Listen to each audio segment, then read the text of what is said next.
Vamos a compartir este día Mateo capítulo 6, versículos del 1 al 18. Abra su Biblia, por favor.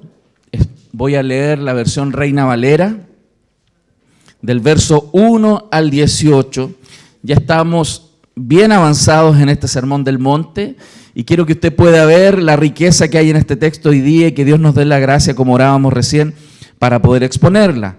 Dice así: guardaos de hacer vuestra justicia delante de los hombres, para ser vistos de ellos. De otra manera, no tendréis recompensa de vuestro Padre que está en los cielos. Cuando pues des limosna, no hagas tocar trompeta delante de ti, como hacen los hipócritas en las sinagogas y en las calles, para ser alabados por los hombres. De cierto os digo que ya tienen su recompensa. Mas cuando tú des limosna, no sepa tu izquierda lo que hace tu derecha, para que sea tu limosna en secreto, y tu Padre que ve en lo secreto te recompensará en público. Y cuando ores, no seas como los hipócritas, porque ellos aman el orar en pie en las sinagogas y en las esquinas de las calles, para ser vistos de los hombres. De cierto os digo que ya tienen su recompensa. Mas tú, cuando ores, entra en tu aposento y cerrada la puerta, ora a tu Padre que está en secreto, y tu Padre que ve en lo secreto te recompensará en público. Y orando, no uséis vanas repeticiones como los gentiles que piensan que por su palabrería serán oídos. No hagáis pues semejantes a ellos, porque vuestro Padre sabe de qué cosas tenéis necesidad antes de que vosotros le pidáis. Vosotros pues oraréis así: Padre nuestro que estás en los cielos, santificado sea tu nombre. Venga tu reino, hágase tu voluntad como en el cielo, así también en la tierra. El pan nuestro de cada día, dánoslo hoy. Y perdónanos nuestras deudas, como también nosotros perdonamos a nuestros deudores. Y no nos metas en tentación, mas líbranos del mal. Porque tuyo es el reino y el poder y la gloria por todos los siglos. Amén. Porque si perdonáis a los hombres sus ofensas, os perdonará también a vosotros vuestro Padre Celestial. Mas si no perdonáis a los hombres sus ofensas, tampoco vuestro Padre os perdonará vuestras ofensas. Cuando ayunéis, no seáis austeros como los hipócritas, porque ellos demudan sus rostros para mostrar a los hombres que ayunan. De cierto os digo que ya tienen su recompensa. Pero tú, cuando ayunes, unge tu cabeza y lava tu rostro, para no mostrar a los hombres que ayunas, sino a tu Padre que está en secreto. Y tu Padre que ve en lo secreto te recompensará en público. Qué hermoso texto, hermanos. Qué hermoso texto esta mañana el Señor nos ha regalado para poder compartir. Y como introducción quiero recordar cómo el apóstol San Mateo, él está escribiendo esta carta con un propósito. Él desde el inicio está haciendo una conexión entre la persona de Jesús y el relato del Antiguo Testamento. Cuando parte este libro, hace una genealogía de Jesucristo que lo conecta con Abraham y con David. Luego en el capítulo 2 muestra cómo el Señor Jesús fue salvado llevando, ¿cierto?, al Señor y a María hacia tierras lejanas. Después, en una época de la vida de Jesús, Él fue llevado a Egipto. De la misma manera como el pueblo de Israel fue llevado a Egipto y desde Egipto fue llamado por Dios, también el Señor fue llamado a comenzar su ministerio en una época de su vida. En Mateo 4 se relata sobre los 40 días que el Señor fue llevado al desierto a ayunar y a ser tentado, como también Israel y los judíos pasaron 40 años en el desierto. Todo lo que Mateo está explicando desde el inicio del texto es una relación entre el relato del pueblo de Israel del Antiguo Testamento como judíos, como pueblo de Dios, y el verdadero judío, el que cumplió todo lo que Dios quería de su pueblo, quien es Cristo Jesús. Y está relatando de esta manera hasta este momento donde el Señor, al igual que en el Antiguo Testamento el pueblo fue llevado a un monte para escuchar la palabra del Señor, en esta oportunidad el Señor se para en un monte para expresar nuevamente la voluntad de Dios. Es un relato que está conectando todo el Antiguo Testamento y la vida del pueblo de Israel con la vida de Jesús. Porque Dios quiere mostrar, y Mateo en particular le quiere mostrar a sus lectores quién es Cristo y lo que Cristo está rogando desde el Padre a su pueblo para que su pueblo viva. Por eso, cuando el Señor hablaba, y Mateo lo muestra, lo habla con una autoridad muy grande, porque el Señor no solamente vino a expresar la ley, no fue solo como Moisés que vino a entregar la ley, sino que además de entregar la ley, el Señor Jesús vino a cumplirla. Todas las personas del Antiguo Testamento, aunque fueron mediadores de alguna manera entre Dios y los hombres, ninguno de ellos cumplió toda la ley. Mas Jesús vino a dar la ley, pero también a cumplirla. Por eso Él tenía toda la autoridad para poder enseñarla. Mateo 7, 28 al 29, de hecho, cuando termina el Sermón del Monte, la gente se admira por Él, como Él predicaba. Dice, y cuando terminó Jesús estas palabras, todo el sermón, la gente se admiraba de su doctrina, porque les enseñaba como quien tiene autoridad y no como los escribas. Era sorprendente para las personas que escuchaban cuando Jesús hablaba. ¿Por qué? Porque Él hablaba primero con sabiduría, con gran doctrina, pero con autoridad, porque Él era un ejemplo de aquel sermón que Él mismo estaba dando. Por eso, este mensaje tocaba tan duro a la mente de las personas de esa época, a los que eran religiosos. Le caía muy heavy a todas las personas que no eran tan religiosas, pero también le caía muy duro a los religiosos. Porque el mensaje del Señor es contracultural, va en contra de lo que nuestra propia naturaleza piensa, siente o actúa. Por eso, si recordamos las bienaventuranzas, cuando el Señor dice, bienaventurados, felices, los pobres, porque ellos heredarán el reino, era loco para ellos. Cuando el Señor decía, feliz, feliz, bienaventurados los que lloran. ¿Cómo alguien va a ser feliz cuando llora? Bienaventurados los mansos, bienaventurados los misericordiosos, porque ellos alcanzarán misericordia. Esos mensajes eran una contracultura, es totalmente opuesto a lo que la sociedad incluso claramente hoy día piensa y vive. Cuando el Señor entonces termina las bienaventuranzas, Él comienza a explicar y a elaborar cómo esta forma de carácter, cómo este carácter cristiano que nace de un reconocimiento profundo de su incapacidad de salvarse, que nace de un convencimiento profundo de la pecaminosidad en la cual nosotros estamos inmersos. Él comienza a desarrollar la idea entonces de que aquella persona puede comenzar a vivir una vida diferente, una vida que Dios quiere, la vida que Dios le agrada, la vida que Cristo vivió y que Él tiene planteada para sus hijos. Esta no es una vida que es solamente para Cristo, es la vida que Dios quiere para su iglesia. Es el llamado de Dios a su iglesia. Es un estilo de vida diferente, centrado en Dios, dependiente de Dios. Por eso, hermanos, Dios no quita a su pueblo del mundo. Si Dios quisiera, Él podría hacerlo, pero Él no quiere quitar a su pueblo del mundo, sino que Dios santifica a su pueblo en el mundo. Y eso tenemos que comprenderlo con claridad, porque Dios tiene una meta, un propósito en este mundo, que su pueblo sea un pueblo diferente, un pueblo santo, un pueblo apartado. Y Dios no nos quita del mundo. Dios nos permanece en el mundo, nos deja en el mundo, pero nos santifica en este mundo. Por eso el texto central de esto que acabamos de leer es lo que dice el verso 8. No os hagáis pues semejantes a ellos.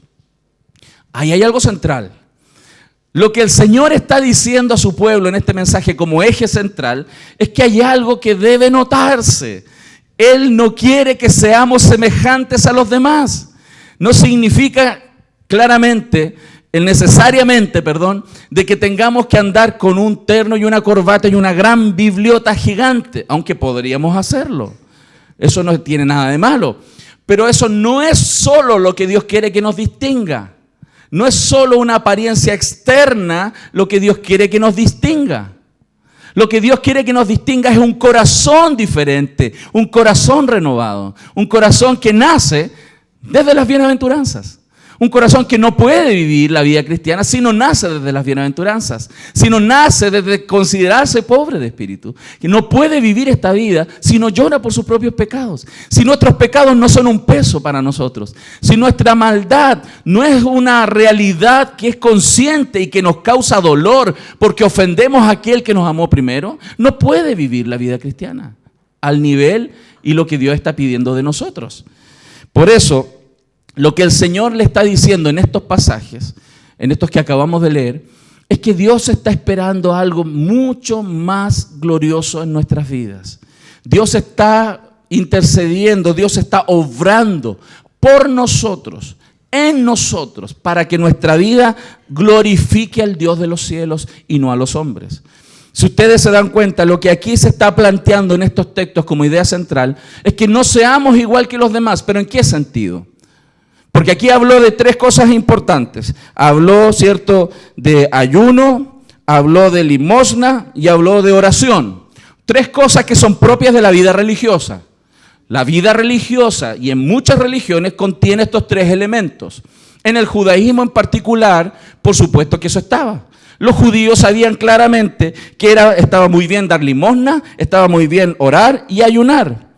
Pero ¿dónde está el punto? Porque la verdadera vida religiosa no es solamente aquel que practica tales cosas. Porque muchos judíos practicaron tales cosas.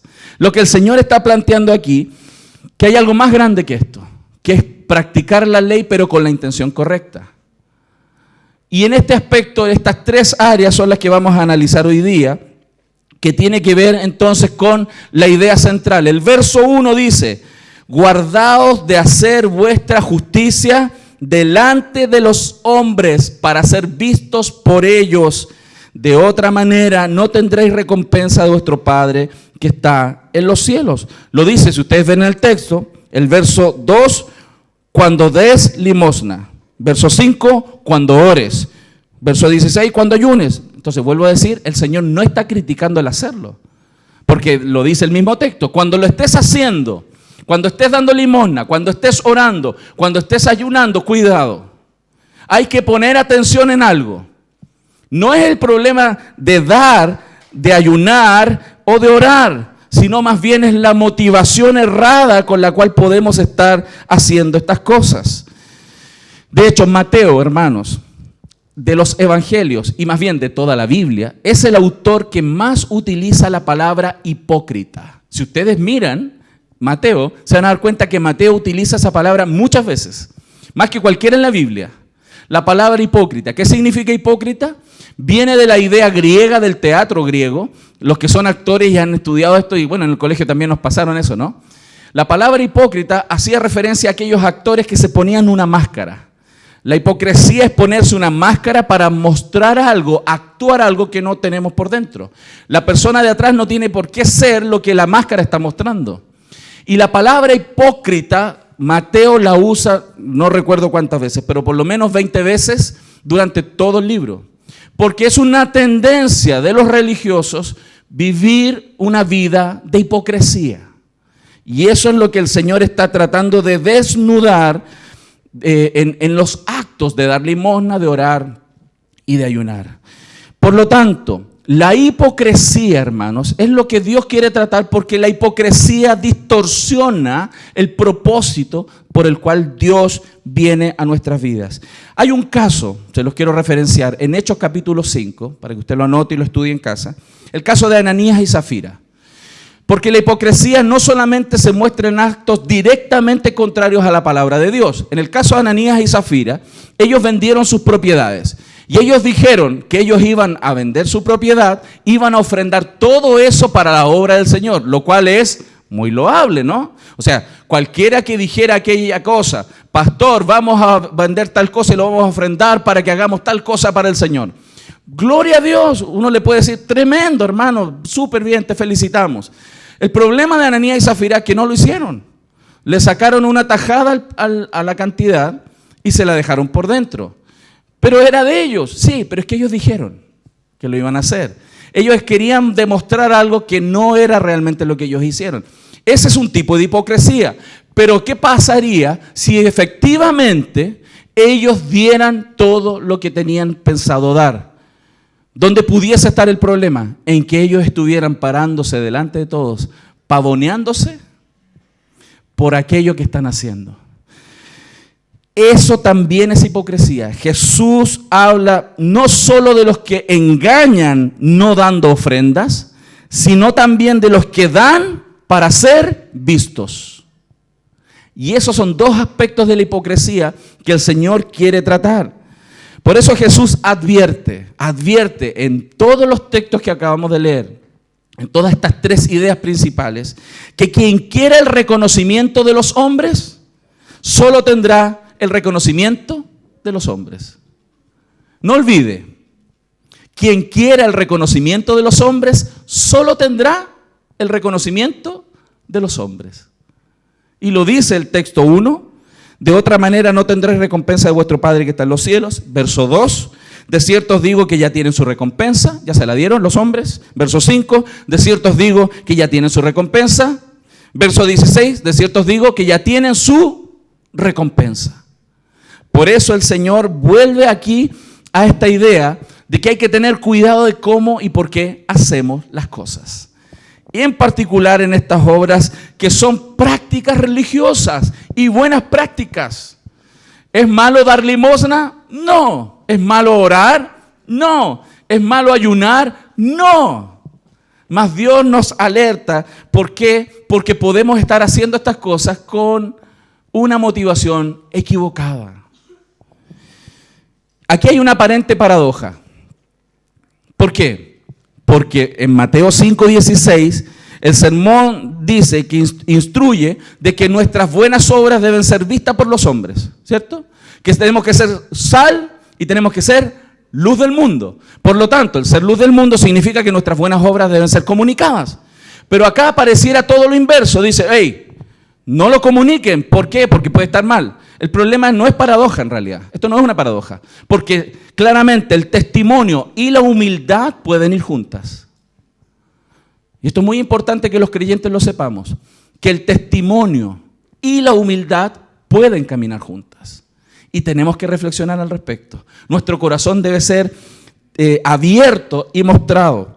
Por eso testimonio y humildad en la palabra del Señor concurren juntas. Y Dios dice que deben concurrir juntas. Mateo 6, verso 4, dice que aquello que Dios está mirando y que es correctamente hecho, Dios lo premia. La bendición, hermanos, que viene de Dios es una consecuencia también de hacer lo que Dios dice que hagamos con la manera correcta, con la intención correcta. Pastor, ¿y está mal buscar que Dios nos bendiga cuando nosotros hacemos cosas? No. Nunca Dios ha dicho que eso está mal. De hecho, Dios se alegra cuando sus hijos hacen las cosas para Él y Dios les premia. Dios se contenta bendiciendo a sus hijos. No hay un problema con eso. ¿Dónde está el problema? Cuando nosotros estamos haciendo las cosas solo por las bendiciones. Mateo 6, verso 4 dice, y tu Padre que ve en lo secreto, te recompensará en público. El verso 6 dice exactamente lo mismo. Y tu Padre que ve en lo secreto, te recompensará en público. Verso 18, y tu Padre que ve en lo secreto, te recompensará en público. ¿Por qué el Señor repite 3 veces esto? Repite 3 veces respecto de la crítica al corazón religioso. Repite 3 veces de que Él nos va a recompensar porque es una tendencia para nosotros mayoritaria. Nuestra tendencia, la tendencia de nuestro corazón es hacer las cosas no con la motivación correcta. Y el Señor quiere que su justicia entre hasta el nivel de nuestro corazón. La Biblia, hermanos, recomienda que nosotros esperemos las bendiciones del Señor. Eso no tiene nada de malo. Que tomemos las bendiciones. Si usted busca en Hebreos 11:6, dice, pero sin fe es imposible agradar a Dios. Porque es necesario que el que se acerca a Dios crea que le hay y es galardonador, premiador de los que le buscan. O sea, ¿Dios premia? Sí. ¿Quieren los premios del Señor? ¿Amén? Sí. Gloria a Dios por eso. Eso no está mal. El tema, hermanos, como bien les decía recién, es que nosotros podemos estar esperando solo las bendiciones y no necesariamente honrar correctamente y agradar a Dios. La mayoría cae en hacer las cosas por lo que Dios nos dará como bendición, lo que considera como bendición, y hacer estas cosas por la retribución, eso en comparación con hacer las cosas por la retribución que yo espero al alcanzarlo. Lo que Dios nos está diciendo entonces, que nosotros buscando honrar a Dios con nuestro corazón, con nuestra vida y con nuestros actos, es la motivación correcta. Incluso cuando nosotros perdonamos, tenemos una retribución de parte de Dios. ¿Cuál es? Que Él nos perdona. O sea, sí hay bendición. Obedecer a Dios de la manera correcta, de la forma correcta, trae consigo bendición para nosotros. No siempre es la bendición que nosotros pensamos que es bendición, sino la bendición que Dios nos da. Porque Dios dice, si nosotros hacemos lo que Él dice y de la manera correcta, nuestro Padre que ve en lo secreto nos recompensará en público. Pero el tema es que yo pienso que es recompensa. Ahí está la mayoría de los problemas. Y nosotros nos engañamos al pensar que la recompensa es aquello que yo deseo. No, la recompensa es lo que Dios desea para nosotros. El bienestar que Dios quiere para nosotros, no lo que yo espero. Por eso es tan relevante entender cuál es el propósito de Dios y a qué vino Cristo. Por lo tanto, ¿dónde estaba el problema de los religiosos? Y este es el primer punto que estamos viendo. En que los hombres buscan principalmente la gloria de los hombres y no la gloria de Dios. Cuando una persona ofrenda, ayuna, ora, tiene que ser muy cuidadoso para quién lo está haciendo. ¿Está buscando la gloria de los hombres o está buscando la gloria de Dios? ¿Quién quiere ser exaltado? Ese es el problema tratado en esas personas religiosas. Y es el problema que Dios trata también en este día con nosotros. Porque aunque lo reconozcamos o no hoy día, tenemos una tendencia muy fuerte en nuestro corazón de que la gente note lo que nosotros hacemos. ¿A quién glorificamos entonces cuando damos limosnas? ¿A quién estamos glorificando cuando ofrendamos? ¿A quién lo hacemos? El Señor está cuestionando ese punto en los religiosos. Lo dice el texto, el verso 2. Cuando pues des limosna, dice, no hagas tocar trompeta delante de ti como hacen los hipócritas. ¿A qué se refiere tocar trompeta? Algunos estudiosos dicen que de verdad había una ceremonia donde se tocaba trompeta. Es como si aquí vamos a pasar la ofrenda, pasa el hermano la trompeta, tut, tut, tut, tut, y los hermanos empiezan a ofrendar. Hay algunos que piensan eso. Pero yo creo, como otros también piensan así, que esto tiene que ver que es una metáfora de hablar de hacerlo notar. De que todos noten, ¿no?, que vamos a ofrendar. ¿Y por qué, hermanos?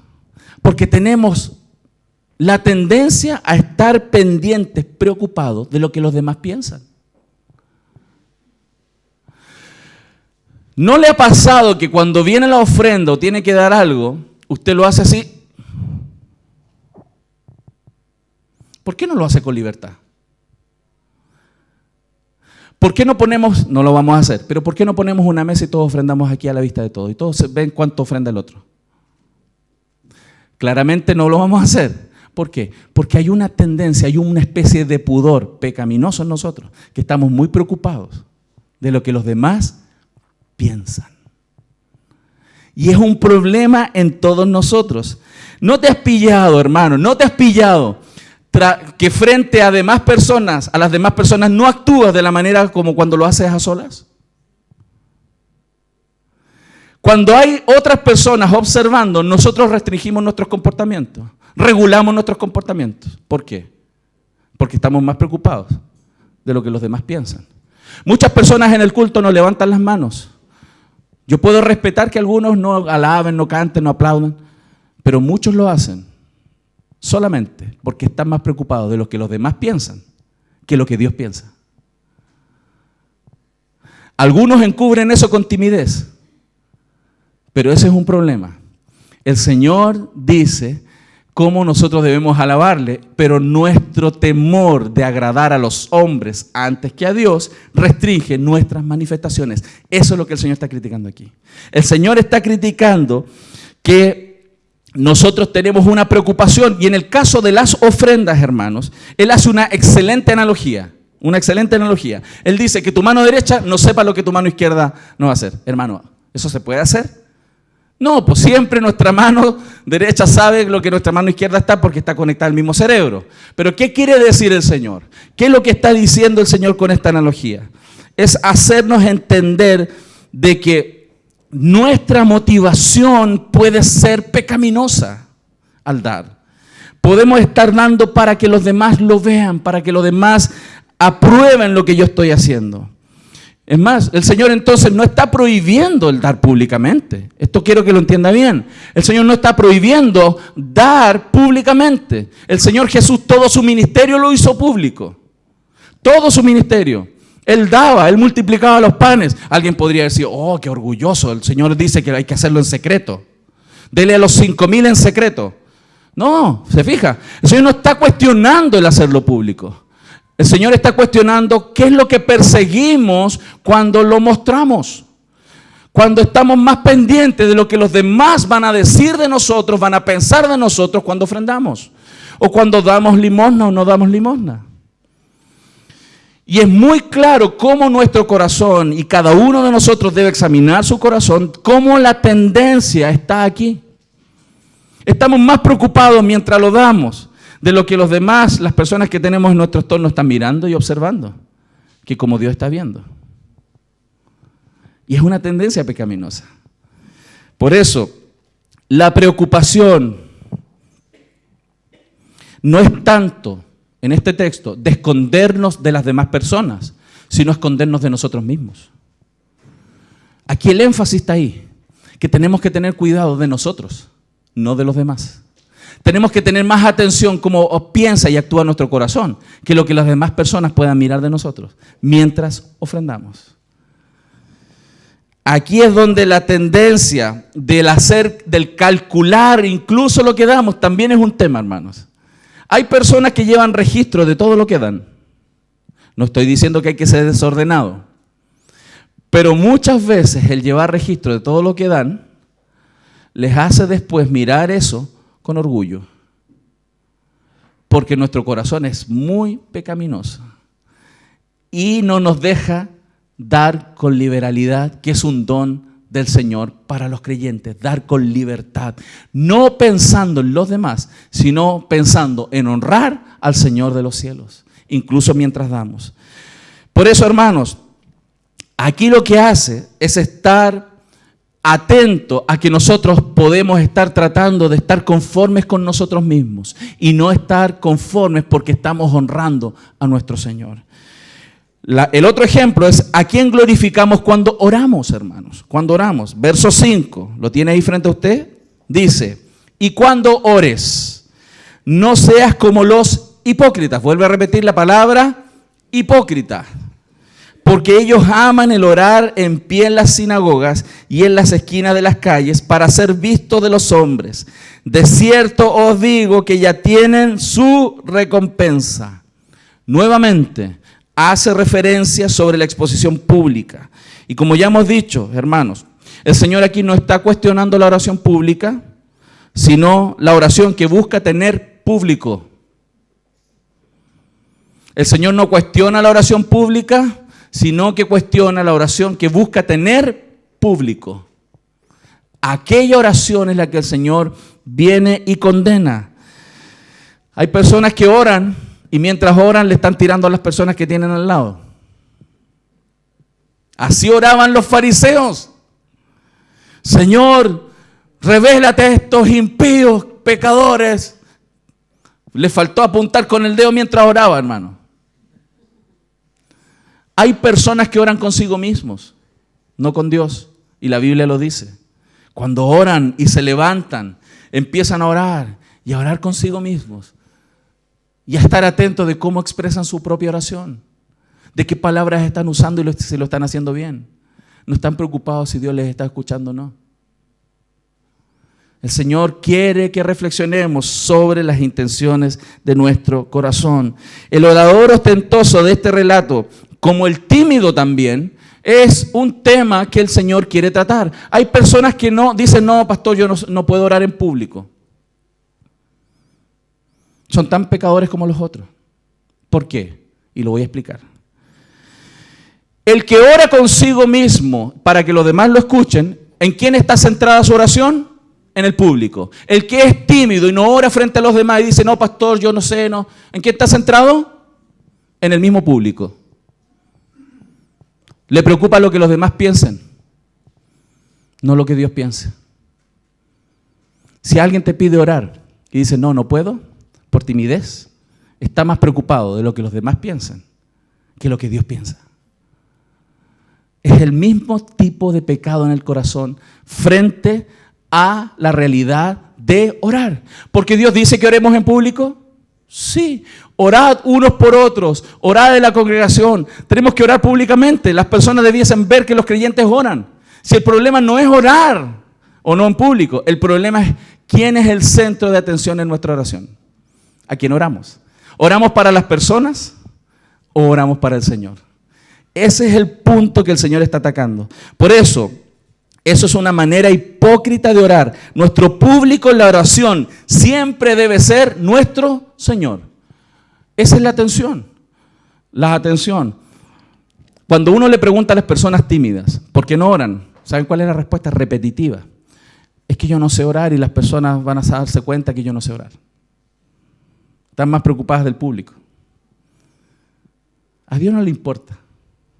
Dios sabe cómo somos. Dios sabe quiénes somos. Por eso es tan hipócrita el que dice que no ora en público por timidez, como aquel que ora para que los demás lo oigan. Y eso es lo que el Señor quiere trabajar en nuestro corazón. Porque el nivel de justicia que el Señor está buscando en su pueblo es más alto que la acción externa. Es mucho más profunda. Es mucho más profunda. Aquel que depende absolutamente del Señor va a orar como Dios dice que oremos. Con un corazón sincero, con plena certidumbre de fe de que Dios le está oyendo. Y que Dios es el que está atento a sus oraciones, más que lo que sus hermanos pudiesen estar atentos. Dios está atento a sus oraciones. Por eso, si usted mira el ejemplo de oración que el Señor da ahí en el texto, ¿por dónde parte?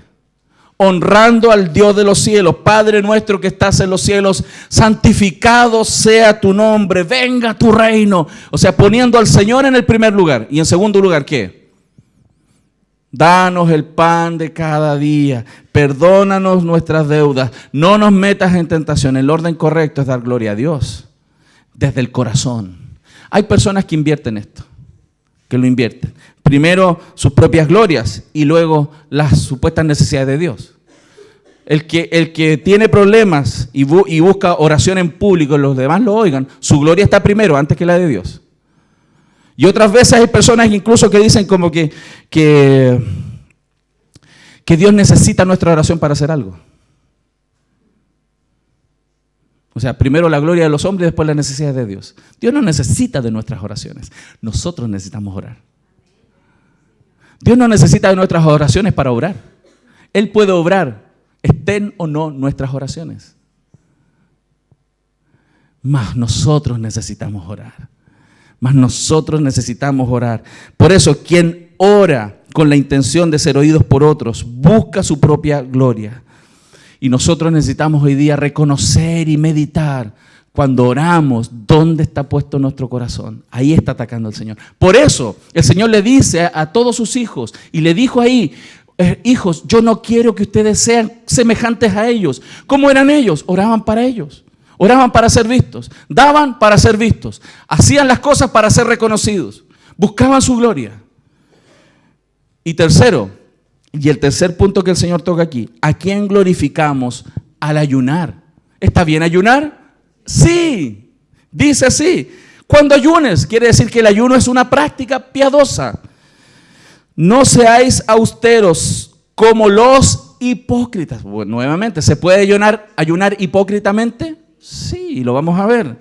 porque ellos demudan sus rostros para mostrar a los hombres que ayunan. De cierto digo que ya tienen su recompensa, pero tú, dice, al contrario, cuando ayunes, unge tu cabeza y lava tu rostro para no mostrar a los hombres que ayunas, sino a tu Padre que está en secreto, y tu Padre que ve en lo secreto te recompensará en público.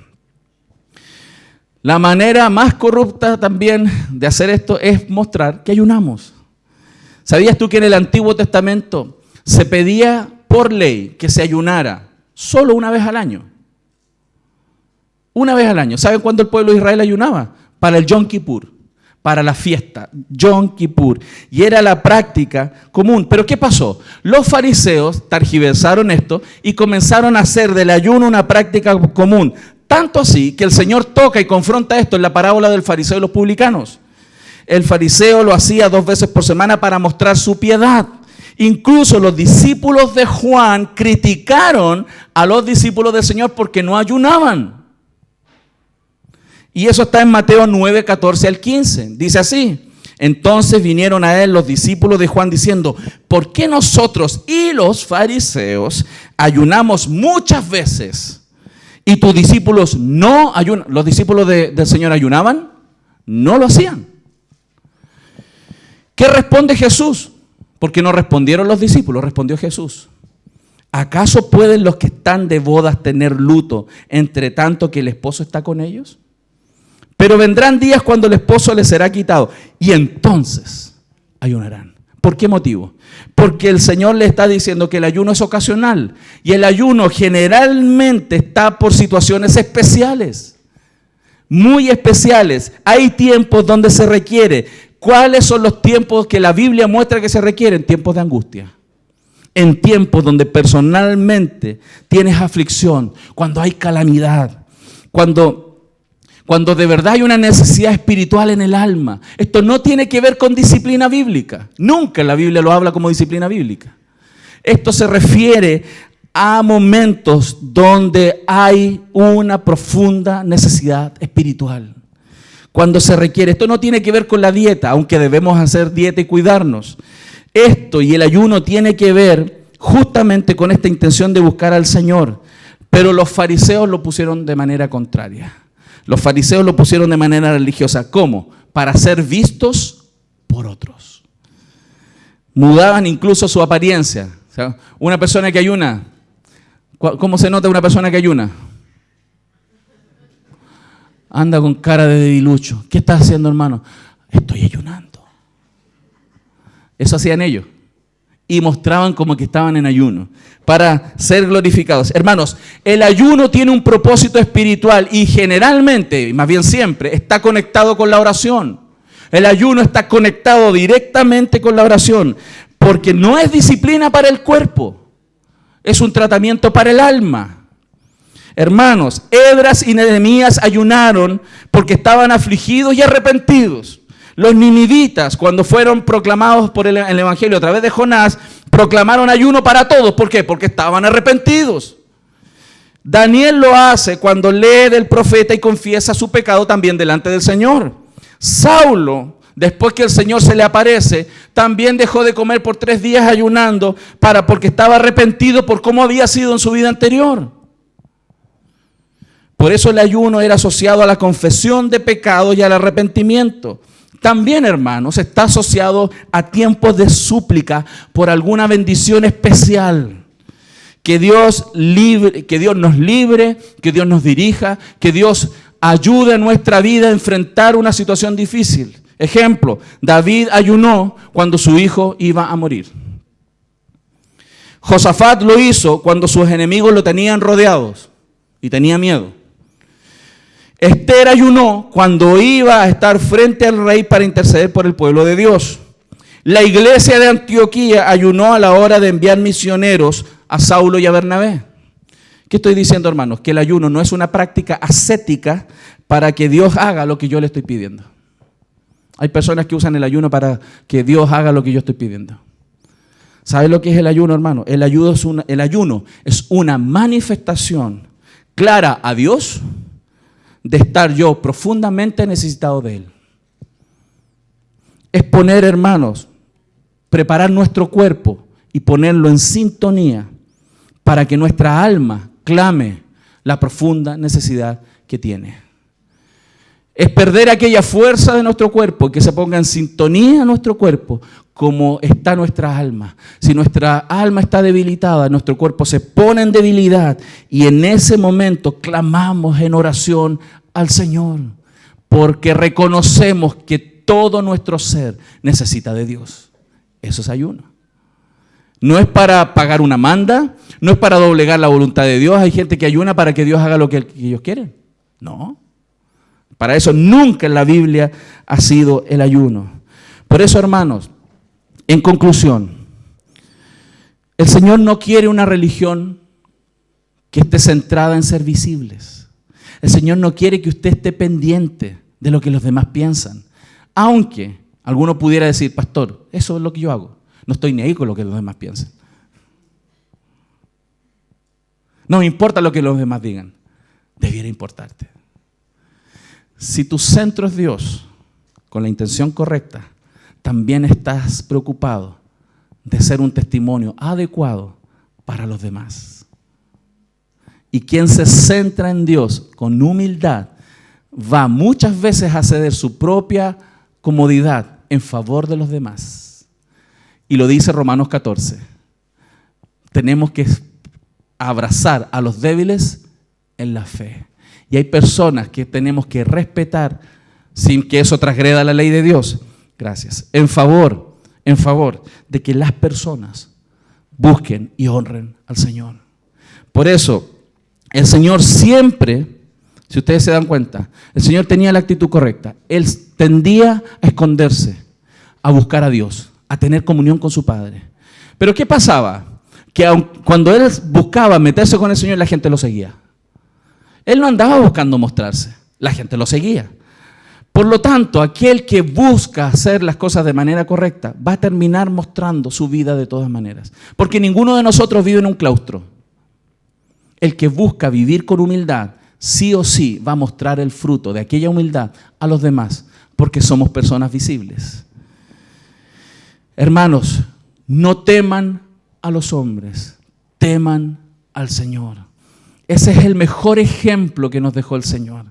Una muestra de temor a los hombres es que estamos más preocupados de lo que los demás piensan, nuestra esposa, nuestro esposo piensan, la suegra, el suegro, que lo que Dios piensa.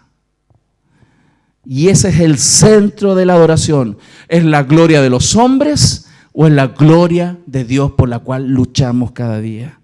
¿Buscamos agradar a Dios o buscamos agradar a los hombres? Se trata de Dios, por lo tanto, y no se trata de nosotros. Cuando más íntima es nuestra relación con el Señor, hermanos, mientras más profunda sea esta comunión con el Señor, menos te vas a preocupar de las demás personas. Mientras más superficial es nuestra relación con Dios, estamos más atentos de lo que los demás dicen o piensan de nosotros. Y yo quiero invitarles en este día, hermanos, a reflexionar. Reflexionemos juntos sobre las motivaciones por las cuales hacemos y cumplimos la palabra del Señor. ¿Por qué damos? ¿Para quién damos? ¿Cómo lo hacemos cuando oramos? ¿Lo hacemos íntimamente? ¿Oramos más íntimamente que públicamente? Hay personas que oran mucho públicamente, pero íntimamente oran muy poco. Les piden orar y oran, pero en soledad, a puerta cerrada, casi no lo hacen. Aquellas personas que tienen esa tendencia de orar mucho frente a los demás, frente a los alimentos, cuando hay que almorzar, oran. Cuando hay que tomar once, oran. Cuando van para allá, cuando le piden orar por alguna necesidad, ellos oran. Pero solas, no oran. Aquellas personas están más preocupadas de lo que las personas piensan que lo que Dios piensa. Y es un tema a reflexionar. Esto es muy sutil porque muchas veces nadie se da cuenta. Esto es muy sutil porque muchas veces los que tenemos a nuestro lado no nos dicen nada. Mas Dios está mirando nuestro corazón. El Señor, hermanos, nos está invitando a vivir una vida de humilde piedad, de humilde devoción, de una comunión profunda que va a dar frutos en nuestra relación con los demás, en nuestra oración, en nuestro dar, en nuestro ayunar. Así que, hermanos queridos, ese mensaje es el centro de esta parte del sermón. Si ustedes se fijan, para ser luz del mundo, para ser sal de la tierra, no es solo una práctica externa. Si el Señor quiere que nuestro corazón también sea transformado, porque si nuestro corazón no es transformado, en algún minuto le vamos a estar robando la gloria que Dios merece, la gloria que nuestro santo Señor merece. A Él sea la gloria por los siglos de los siglos. Amén.